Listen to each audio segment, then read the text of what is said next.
Welcome back. We were talking a little bit about these mommy wars, and they really hit home for me, guys, because I'm just going through a transition. I've been working from home, and now I'm going to do a new project where I'm going to be out of the house a lot more. And I'm really a little nervous about it. Well, I know. Sunita. My baby. I'm going to leave my baby. First of all, we're proud of you. I know this is a big one for you because she loves that baby. I sure do. I guess the question would be, why now? Because you were working at home, so what is causing you to move into a larger role?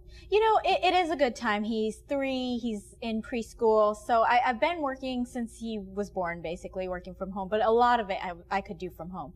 And now, you know, it's the first time where 5 days a week I'm going to have to get up early and be out of the house before he's even awake, which is also kind of hits me because I don't know how his morning was. You know, it's hard to not know that beginning of his day. I have no doubt that you'll adjust just fine. It may take a little while, but how is your husband is what I want to know. How is he? Thank you. You know that was what kind of change is going to be there? And that was a long conversation for us to get there because, you know, he was just like, he's really busy at work and he's like, you want me to take on more? You know, so it was a lot to try to convince him. How many hours are you going to be working with? I'm going to have to get to the studio at 5:30 in the morning and then probably work till around noon. And then obviously, you know, it's news related, so things are going to come up during the day as well. And how many hours is your husband awake? He's a director, so he's going to be, you know, he's got the full-time. Did that offend you when he said take on more? I'm stuck on that comment. Exactly. I got that too. Because, you know, you're transitioning, so take on more. What did that mean? And as a mother and a woman, what was your reaction on that one? Absolutely, because as mothers, we do take on more for everything. A lot more. Because, you know, it's going to be me still coming home and preparing him for his next day. You know, all the lunches I'm going to be doing, all the laundry, you know, that's still me.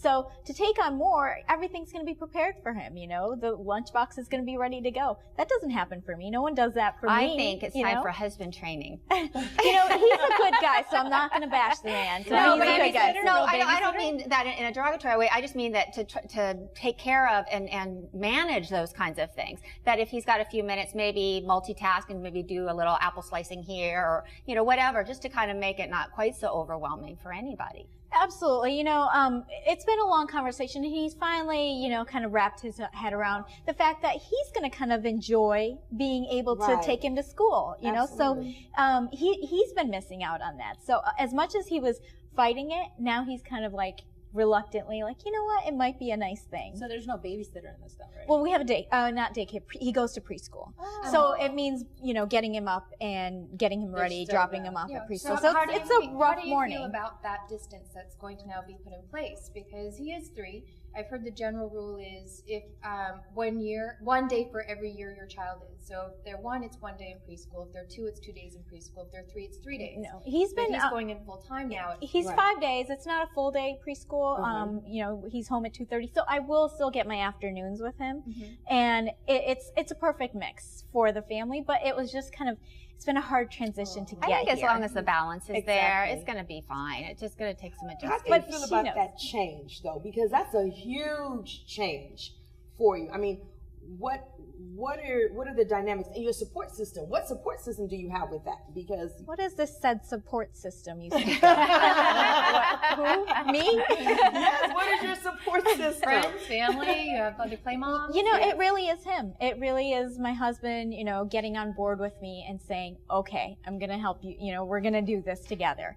Because I know there are plenty of women out there who don't get that. They don't get the husband on board. And they've got to figure it out on their own. So I don't know how they do it, but I did need my husband on board for this, and it was rough. It was rough getting here. Well, I mean, I know when I went back to work after having my son, well, both sons. It was really, really difficult. But I think you just make it work. It just somehow your instincts kicked in, and you get support that you don't know you had, and you just can't worry too much about it. Sunita, I know you love him, but I'm going to tell from my experience, no one will take care of your child the way that you take care of him. No, they won't. You have to trust that you've instilled something in him, and the village around you will support your decision. So we applaud you for that. And you have us. I know. Well, you are my support system, that's for sure. And he's got a great school, so I trust he's going to be okay. Right. But I'm going to miss my time with my little buddy. But you know what? You're going to have to do something for yourself that's important to you, and that's going to make you a better mom, too. Thank you, guys. I really appreciate you guys talking me through this. All right, we'll be back with more Every Way Woman. You'll be fine. I will be.